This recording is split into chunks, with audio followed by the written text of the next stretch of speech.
आणि पुन्हा एकदा महत्त्वाच्या बातम्या पाहूयात तर आज सांगलीमध्ये भव्य मोर्चा निघणार आहे। गोपीचंद पडळकर यांच्या विरोधात राष्ट्रवादी शरद पवार गट हा प्रचंड आक्रमक झालेला आहे आणि या सगळ्या संदर्भातली अधिकची माहिती जाणून घ्यायला राहुल कुलकर्णी आपल्या सोबत आहेत। राहुल, सांगलीमधील दोन्ही मोर्चांचं नेमकं नियोजन कसं असेल आणि एकंदरीतच शरद पवार गटाची मागणी काय?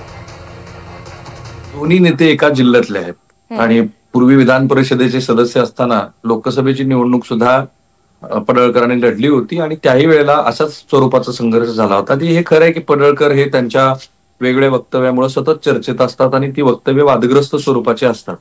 पण काही दिवसापूर्वी जयंत पाटलांनी सुद्धा सांगलीतल्या एका कार्यक्रमामध्ये पडळकर यांच्याबद्दलची टीका करत असताना ते मंगळसूत्र चोर आहेत असं म्हटलं होतं आणि तो व्हिडिओ बराच व्हायरल झाला होता। तर तो जो संदर्भ आहे त्या संदर्भानंतर आता तिथे जी आत्महत्या झाली सांगली जिल्ह्यात विधानसभा मतदारसंघात जयंत पाटलांच्या, तर त्या आत्महत्येच्या संदर्भातलं हे वक्तव्य आहे आणि मग ते बोलत असताना कशी पातळी सोडून दिली पडळकरांनी हे तर लक्षात येतच आहे।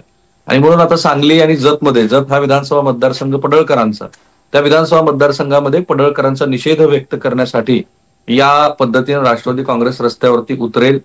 मला असं दिसतं आहे की महाराष्ट्राची राजकीय संस्कृतीचा जो ऱ्हास झाला आहे आणि ज्याच्याबद्दल मुख्यमंत्र्यांनी आपल्या शपथविधीच्या नंतर लगोलग ज्या माध्यमांना मुलाखती दिल्या होत्या त्याच्यात असं म्हटलं होतं की महाराष्ट्राची राजकीय संस्कृती सुधारायची असेल तर बेतालपणा कमी केला पाहिजे, परंतु त्यांच्याही पक्षातले लोक आणि मग ते बोलतायत म्हणून विरोधी पक्षातले लोक किंवा विरोधी पक्षातले लोक बोलतायत म्हणून सत्ताधारी गटातले लोक, असं एक चक्रच महाराष्ट्रामध्ये तयार झाले आणि त्यातनं दररोज एक विशिष्ट अशी पातळी सोडून आणखी खालच्या पातळीवरती आपल्याला कसं येता येईल असं बहुधा राजकीय नेते करताना दिसतात। कारण पडळकर जेवढे आक्रमक आणि साधारणपणे संस्कृतीत न बसणारी भाषा वापरतात, जवळपास तशीच जाणारी भाषा जयंत पाटलासारख्या सुसंस्कृत नेत्यांनी वापरल्यानंतर हा ताण वाढला असं दिसतं आहे। कारण त्यांना मंगळसूत्र म्हटलं ती घटना ही अजूनही सिद्ध झालेली नाहीये। तो एक वाद होता, त्या वादामध्ये त्यांनी मंगळसूत्र चोरलं वगैरे असे आरोप झाले, परंतु त्या आरोपानंतर ती काही न्यायालयीन प्रक्रिया झालेली नाहीये।